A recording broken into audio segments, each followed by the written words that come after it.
ఐదేళ్లలో నీటిపారుదల రంగం పట్ల జగన్ ప్రభుత్వం వ్యవహరించిన తీరు ప్రాజెక్టులకు శాపంగా మారింది. ప్రాజెక్టులపై వైసీపీ సర్కార్ పూర్తిగా నీళ్లొదిలేసింది. తుంగభద్ర గేటు కొట్టుకుపోవడంతో జగన్ ప్రభుత్వంలోని నిర్వహణ లోపాలు బహిర్గతమవుతున్నాయి. నేడు తుంగభద్ర, అంతకుముందు అన్నమయ్య డ్యాం, పులిచింతల, గుండ్లకమ్మ, పెద్దవాగు, మూసి ఇలా ఏ ప్రాజెక్టు చూసినా నిర్వహణ లోపం కనిపిస్తోంది. ప్రాజెక్టుల కనీస నిర్వహణకు కూడా నిధులు కూడా ఇవ్వకుండా వైసీపీ సర్కార్ చూపించిన నిర్లక్ష్యం తేటతెల్లమైంది.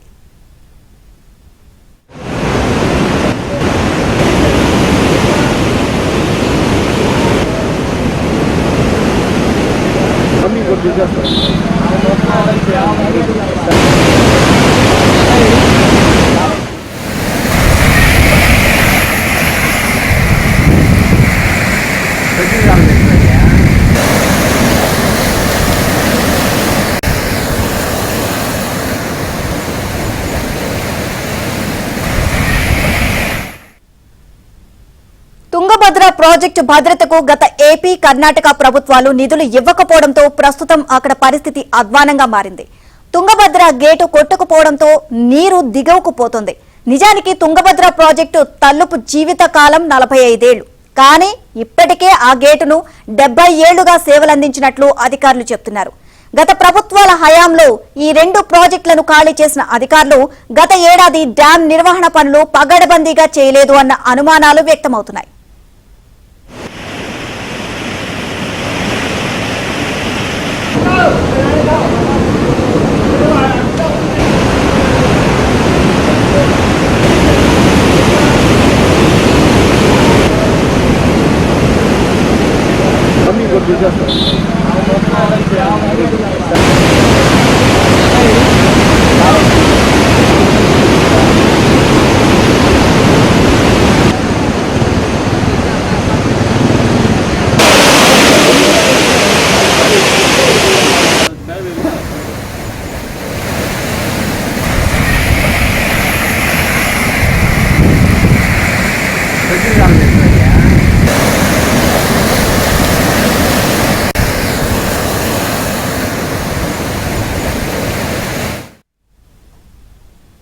పులిచింతల, గుండ్లకమ్మ ప్రాజెక్టు గేట్లు కొట్టుకుపోవడంలో వైసీపీ ప్రభుత్వ నిర్లక్ష్యం స్పష్టంగా కనిపిస్తుంది అన్న ఆరోపణలు వినిపిస్తున్నాయి.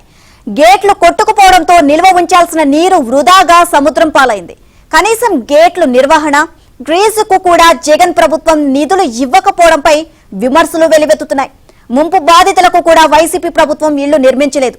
అన్నమయ్య డ్యాం కొట్టుకుపోవడంలో కూడా అధికారుల నిర్లక్ష్యం ఉంది అని నివేదికలు స్పష్టం చేస్తున్నాయి.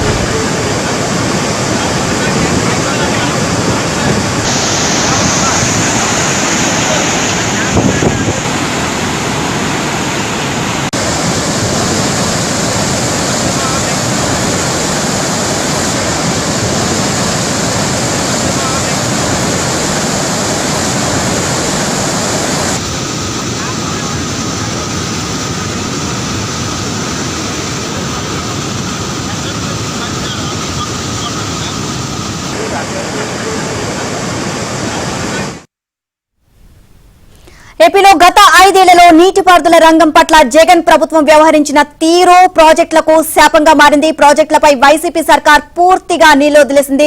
తుంగభద్ర గేటు కొట్టుకుపోవడంతో జగన్ ప్రభుత్వంలోని నిర్వహణ లోపాలు బహిర్గతమవుతున్నాయి. ఓవరాల్ గా ఈ అంశానికి సంబంధించి మరింత సమాచారాన్ని మా AP bureau chief Ramarao Naidu తెలుసుకుందాం. రామారావు, ఈ 5 ఏళ్లలో ఒక్కటి కాదు ఏ విషయంలోనూ జగన్ సర్కార్ తన మాట నెగ్గించుకోలేదు, తన పద్ధతి బాగోలేదని చెప్పేసి ఎన్నో విమర్శలు వ్యక్తమవుతున్నాయి. ఇప్పుడు నీటిపారుదల వ్యవహారానికి సంబంధించి కూడా ఎన్నో విమర్శలు ఇప్పుడు గాలి కొదిలేసిన పరిస్థితి అయితే కనిపిస్తుంది. ప్రాజెక్ట్ అయితే తుంగభద్ర ప్రాజెక్ట్ గేటే కొట్టుకుపోయిన పరిస్థితి. దీనివల్ల రైతులకు తీవ్ర నష్టం కూడా వాటిల్లుతుంది. రైతులే వాళ్ళ శ్రేయస్సు మేము కోరుకుంటాం, వాళ్ళ కోసమే మాది పార్టీ అని చెప్తే రైతుల నడ్డి విరిచే పరిస్థితి అయితే కనిపిస్తుంది. ప్రాజెక్టుల నిర్వహణలో అయితే తీవ్ర లోపాలు అయితే కనిపిస్తున్నాయి. ఓవరాల్ గా అప్డేట్స్ ఏంటి దీనికి సంబంధించి? నీలిమ ఆంధ్రప్రదేశ్లో ప్రధానంగా ఇప్పుడు నీరంతా కూడా తాగునీరంతా సముద్రం పాలవుతుండటంతో రైతాంగం తీవ్ర ఆందోళన చెందుతుంది. ఎందుకంటే ప్రాజెక్టుల నిర్వహణలో జరిగిన వైఫల్యమే దీనికి ప్రధాన కారణము అనేది కూడా సాగునీటి రంగ నిపుణులతో పాటు రైతు నేతలు కూడా ఆందోళన చెందుతున్నారు. దీంతో పాటు ముఖ్యంగా తుంగభద్రకు సంబంధించిన గేట్ నెంబర్ 19 కూడా కొట్టుకుపోవడంతో ఇప్పుడు తుంగభద్ర ప్రాజెక్టులో మొత్తం 97 టీఎంసీలు నీటి నిల్వలు ఉంటే ఆ నీటి నిల్వల్ని 60 టీఎంసీలకు తీసుకువస్తే కానీ అక్కడ సాఫ్ట్ లాక్ గేట్ కానీ లేకపోతే గేటు కానీ బిగించే అవకాశం ఉండదు. అందువల్ల దాదాపుగా 37 టీఎంసీల నీటిని కిందకు వదలాల్సి ఉంది.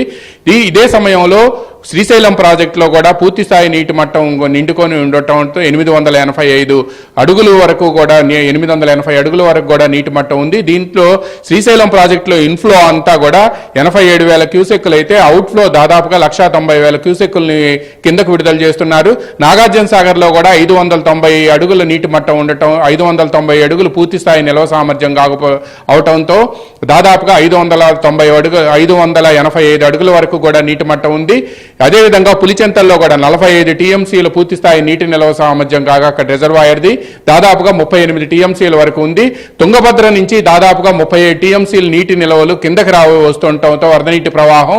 అందువల్ల ఆంధ్రప్రదేశ్లో ఉన్న ముఖ్యంగా శ్రీశైలం కానీ నాగార్జున సాగర్ కానీ పులిచింతల ప్రాజెక్టులన్నింటినీ కూడా వెంటనే యాజమాన్య పద్ధతులు అదేవిధంగా నీటి నిర్వహణకు సంబంధించి తగిన జాగ్రత్తలు తీసుకోవాలని ముఖ్యమంత్రి చంద్రబాబు నాయుడు ఆదేశించారు. అదేవిధంగా గత ప్రభుత్వంలో ఏవైతే లోపాలు ఉన్నాయో ఆ లోపాలన్నీ కూడా ఇప్పుడు ఈ ప్రాజెక్టుకు శాపాలుగా మారాయి. చివరికి నీలిమ ఆంధ్రప్రదేశ్ ప్రభుత్వం 2019 నుంచి 24 వరకు కూడా ప్రాజెక్టుల నిర్వహణకు సంబంధించి కనీసం ఆ గేట్లను బాగు చేసేందుకు అక్కడ ఉండే హైడ్రాలిక్ సిస్టమ్స్ ని బాగు చేసేందుకు అవసరమైన గ్రీజుకు కూడా నిధులు ఇవ్వని దయనీయ పరిస్థితి వల్లనే ఈ రోజు ప్రాజెక్టుల పరిస్థితి ఈ విధంగా మారింది. ఇప్పుడు తుంగభద్ర బహిర్గతం అయింది. తుంగభద్ర కర్ణాటక ప్లస్ ఆంధ్రప్రదేశ్ 2 ప్రభుత్వాలు కూడా దీనికి సంబంధించిన నిర్వహణ చేపట్టాల్సి ఉంది. ఎప్పుడు 45 సంవత్సరాల క్రితం ఆ గేటు జీవితకాలం పూర్తయితే ఇప్పటికి 70 సంవత్సరాలు అయినప్పటికీ కూడా గేట్లు మార్చకపోవటం వల్లే ఈ పరిస్థితి దాపురించిందని ఎగువ ప్రాంతాల్లో కృష్ణానది ఎగువ ప్రాంతాల్లో కురిసిన వర్షం కారణంగా కిందికి వస్తున్న వరద నీటి ప్రవాహాన్ని ఒడిసి పట్టడమే కాకుండా అది తాగునీటికి కూడా ఉపయోగించుకోవాల్సిన పరిస్థితిలో నీటి చుక్కని కూడా పొదుపుగా వాడుకోవాల్సిన పరిస్థితిలో ఈ విధంగా దాదాపుగా 40 టీఎంసీల నీరు ప్రకాశం బ్యారేజ్ నుంచి సముద్రంలో కలుస్తుందంటే ఆంధ్రప్రదేశ్లో రైతాంగం గత 2 సంవత్సరాల నుంచి కూడా సరైన పంటలు లేని పరిస్థితిలో ఉన్న రైతాంగం అన్నదాతలు కూడా తీవ్ర ఆందోళన చెందుతున్నారు. దీంతో పాటు గత 5 సంవత్సరాల కాలంలో గుండ్లకమ్మక ప్రాజెక్టు మన కళ్ళ ముందు కనిపించింది. గుండ్లకమ్మక ప్రాజెక్టు కొట్టుకుపోతే అక్కడ అధికారుల నిర్లక్ష్యం ఉంది అని కూడా స్పష్టంగా నివేదికలు వచ్చాయి. కేంద్ర ప్రభుత్వం కూడా రాజ్యసభలో దీనికి సంబంధించి స్పష్టమైన ప్రకటన చేసింది. అధికారుల నిర్లక్ష్యం ఉందని. చివరికి అక్కడ ముంపు బాధితులకి ఈ రోజు వరకు కూడా ఇళ్లు ఇవ్వలేని పరిస్థితి, ఇళ్లు నిర్మించలేని పరిస్థితి ఉందంటే ఎంత దయనీయంగా ఉందో ప్రాజెక్టుల కింద పరిస్థితి మనం ఆలోచించుకోవచ్చు. అదేవిధంగా గొల్లకమ్మ ప్రాజెక్టు గేటు కూడా కొట్టుకుపోవడంతో గొల్లకమ్మ ప్రాజెక్టు నుంచి నీరు మొత్తం కూడా రైతులు కళ్ల ముందు సముద్రం పాలవుతుండటంతో తీవ్ర ఆందోళన చెందారు. ముంపు ప్రాంతాల్లో ప్రజలు కూడా తీవ్ర ఇబ్బంది పడ్డారు. దీంతో పాటు పులిచింతల గేటు కూడా అంతకు ముందు కొట్టుకుపోయింది. దీంతో సాఫ్ట్ లాక్ గేటును ఏర్పాటు చేశారు. అయితే అప్పటికప్పుడు నీటి ప్రవాహాన్ని తగ్గించుకోవటం వల్లనే అక్కడ ఉండే పులిచింతల ప్రాజెక్టులో ఉండే నీరు మొత్తం కూడా బయటకు వెళ్ళిపోయింది. ఇలా అనేక సంఘటనలు చెప్పుకోవచ్చు. 5 సంవత్సరాల కాలంలో ప్రాజెక్టుల నిర్వహణకు సంబంధించి చిల్లి గవ్వ కూడా విడుదల చేయకపోవడంతోనే ఈ పరిస్థితి ఏర్పడింది. అప్పుడు ప్రభుత్వం చేసిన ప్రభుత్వ వైఫల్యాలన్నీ కూడా ఇప్పుడు ప్రభుత్వానికి శాపాలుగా మారాయి. తుంగభద్ర నుంచి దాదాపుగా 40 టీఎంసీల నీరు వృధాగా వెళ్తుంది అంటే ఆ 40 టీఎంసీలు ప్లస్ ఇంకొక 50 టీఎంసీలు కలిపితే మొత్తం 90 టీఎంసీలతో కృష్ణా డెల్టాలో, కృష్ణా తూర్పు డెల్టా, పశ్చిమ డెల్టాలోని గుంటూరు, ప్రకాశం, పశ్చిమ గోదావరి అండ్ కృష్ణా ఈ 4 జిల్లాల్లోని 14 లక్షల ఎకరాలు పండించుకునే అవకాశం, వేల కోట్ల రూపాయల రాబడి కూడా తెచ్చుకునే అవకాశాన్ని కూడా రైతులు కోల్పోతున్నారు.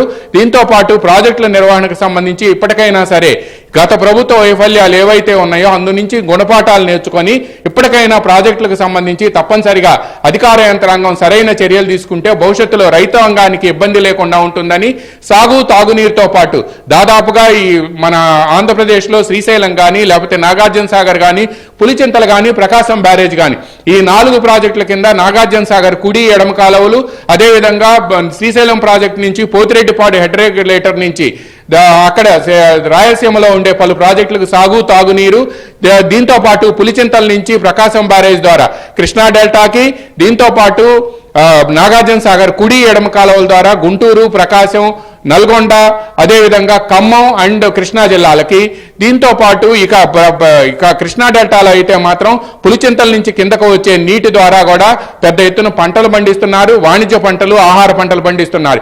ఈ విధంగా ప్రాజెక్టుల నిర్వహణలో వైఫల్యం ఉంటే సాగునీటిని ఈ రోజు నీరు బంగారంగా మారింది. సాగు తాగునీటికి ఇన్ని లక్షల మంది ప్రజానీకానికి, ఇన్ని లక్షల ఎకరాలకి సాగునీరు అందించే ప్రాజెక్టులకు సంబంధించి కూడా భవిష్యత్తులో అయినా సరే కనీసం ఇప్పుడు ప్రభుత్వం అయినా గత ప్రభుత్వం నుంచి గుణపాఠాలు నేర్చుకొని వెంటనే ప్రాజెక్టుల నిర్వహణకు సంబంధించి తగిన చర్యలు తీసుకోవాలని కూడా రైతాంగం, సాగునీటి రంగ నిపుణులు కూడా డిమాండ్ చేస్తున్నారు. అదేవిధంగా ముఖ్యమంత్రి చంద్రబాబు నాయుడు ప్రత్యేక శ్రద్ధ తీసుకొని నిన్న సాగునీటి ఇంజనీరింగ్ నిపుణులను, జలవనరుల శాఖకు సంబంధించిన ఇంజనీరింగ్ నిపుణులను ఈ రోజు మంత్రి నిమ్మల రామానాయుడు, అదేవిధంగా ఇరిగేషన్ ఇంజనీరింగ్ చీఫ్లను కూడా అక్కడికి పంపించారు. కనీసం దీనికి సంబంధించి 40 టీఎంసీలు తగ్గిస్తే 60 టీఎంసీల వరకు ఉంటుంది తుంగభద్ర ప్రాజెక్టులో. అప్పటికైనా సరే ఆ నీటిని ఒడిసిపట్టుకొని ఈ లోపు గేటు మరమ్మతుల పనులు పూర్తవుతాయని కూడా ఏపీ రైతాంగం ఆశిస్తుంది. అదేవిధంగా తెలంగాణలో కూడా, ఎందుకంటే హైదరాబాద్కు తాగునీరు అందిస్తారు నాగార్జున సాగర్ నుంచి, దీన్ని కూడా వెంటనే కూడా తగిన జాగ్రత్తలు తీసుకోవాలని కూడా రైతాంగం ప్రభుత్వానికి సూచిస్తుంది. నీలిమ. Right, thank you.